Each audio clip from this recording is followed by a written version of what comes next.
বই হচ্ছে শ্রেষ্ঠ আত্মীয়, যার সঙ্গে কোনোদিন ঝগড়া হয় না, কোনোদিন মনোমালিন্য হয় না। বইয়ের মতো এত বিশ্বস্ত বন্ধু আর নেই। বই হলো বিশেষ দর্পণ, যাতে আমরা নিজেকে যেমন খুঁজে পাই, তেমনি আমাদের চারপাশে থাকা মানুষ ও পরিবেশকেও দেখতে পাই।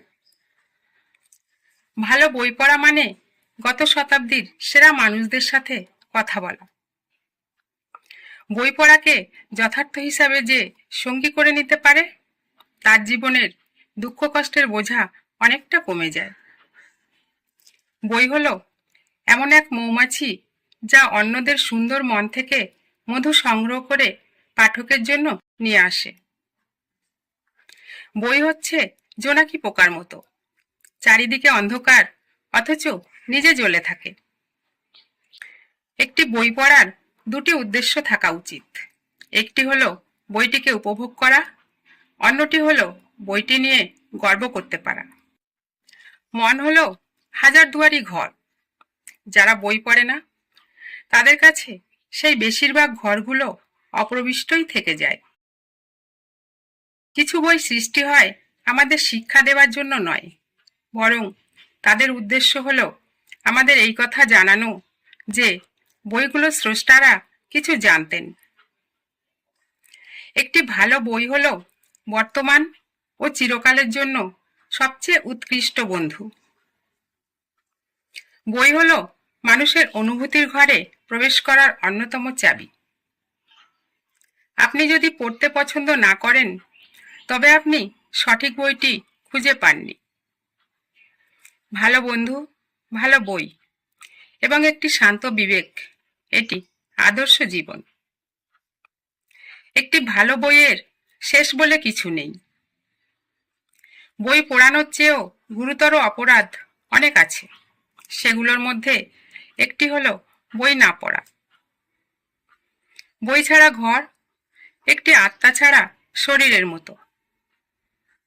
আইনের মৃত্যু আছে, কিন্তু বইয়ের মৃত্যু নেই। বই কিনে কেউ কোনোদিন দেউলিয়া হয় না। ছাপাখানার কল্যাণে আজকাল ভালো বই খারাপ বই একইভাবে সজ্জিত হয়ে বের হয়। তৃতীয় শ্রেণীর পুস্তকও সমালোচকদের প্রশংসা লাভ করে এবং বিজ্ঞাপনের কৌশলে প্রথম শ্রেণীর পুস্তকের পাশে সমগৌরবে স্থান পায়।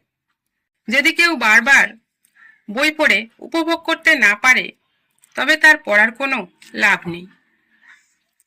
বাস্তবতা সর্বদা আমাদের সেই জীবন দেয় না যা আমরা চাই, তবে বইয়ের পাতার মধ্যে আমরা যা চাই তা খুঁজে পেতে পারি।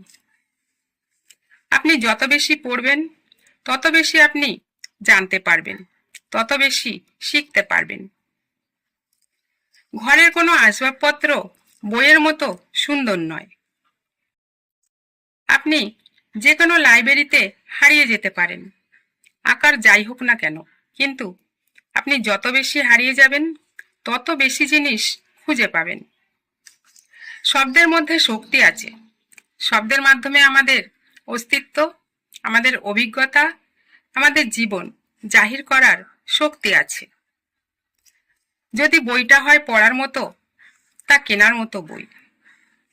আমাদের আত্মার মাঝে যে জমাট বাঁধা সমুদ্র, সেই সমুদ্রের বরফ ভাঙার কুঠার হলো বই। নীতিগত এবং বাস্তবে লাইব্রেরিগুলি জীবনবর্ধক বিস্ময়ের প্রাসাদ।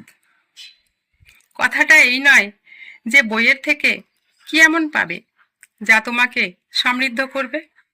কথা হলো বই তোমার থেকে এমন কিছু পাবে যা তোমার জীবনকে বদলে দেবে।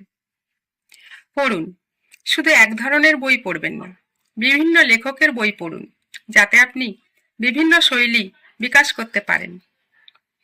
বই হলো অতীত ও বর্তমানের মধ্যে বেঁধে দেওয়া সাঁকো। ভালো খাদ্যবস্তু পেট ভরায়, কিন্তু ভালো বই মানুষের আত্মাকে পরিতৃপ্ত করে। বই উপহার দেওয়ার মাধ্যমে আমরা আসলে প্রিয়জনকে মানুষের উন্নয়নের রাস্তা দেখিয়ে দিই। কবিতার বই, গল্পের বই, পাঠ্য বই, ধর্মীয় বই, শিক্ষণীয় বই, অনুপ্রেরণামূলক বই, রান্নার বই, হাস্য কৌতুকের বই, যার যেটা ভালো লাগে পড়ুন। ভালো থাকুন।